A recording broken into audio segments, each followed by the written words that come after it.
টাকার তো অভাব নাই আমার জীবনে, তখন অনেক টাকা, এতটা কি করব আমি, মানে একটা মানুষের জীবনে মাসে 2.5 লাখ টাকা ইনকাম হচ্ছে, আমি যখন হচ্ছে 2018-র কথা বলছি, কিন্তু চাকরি তো করা লাগবে। কেন? বিয়ে শাদী করার সময় মানুষজন জিজ্ঞেস করবে কোন অফিসে কাজ করেন, কি কাজ করেন। তো আমি 2014-তে শুরু করলাম চাকরি।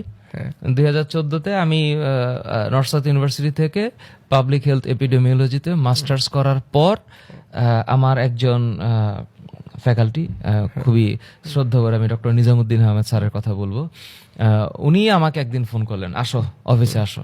তো ততক্ষণে আমি মাস্টার্সে ওনার সাথে আমার একটা ভালো রিলেশনশিপ বিল্ড আপ হয়েছে, উনিও আমাকে ভালো জানে, আমিও লেখাপড়ার প্রতি খুবই অনুরাগী, এবং উনিও আমাকে কেন কেন জানি পছন্দ করলো।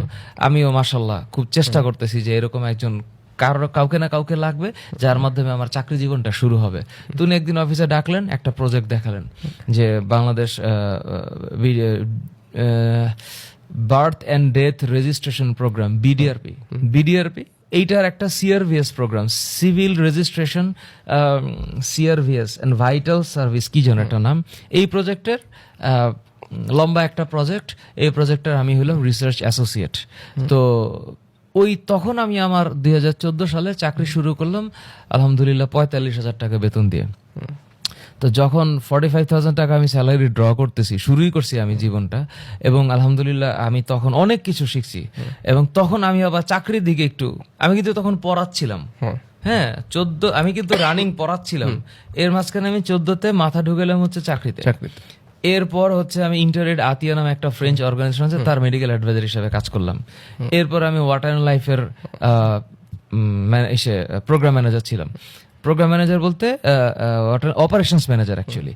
তো তখন আমি আবার চাকরির দিকে মাথাটা দিয়ে দিলাম যে ঠিক আছে, পড়াবো না, মানে পড়ায় তো টাকা ইনকাম হয়েছে, 10-12 লাখ টাকার মতন মোটামুটি জমাইছি, আর কিছু টাকা বাসায় পাঠাইছি। আমি চিন্তা করলাম যে 2017-18-তে 16-র পর থেকে আমি পড়ানোটা কমাই দিলাম, কমাই দিয়ে একটা ব্যাচ পড়াই, তারপর একটা ব্যাচ পড়াই চারুলতায় 15-16 সালে, 17 সালে একটা 2টা হবে বা 3টা হবে, আমার এক্স্যাক্টলি মনে নেই।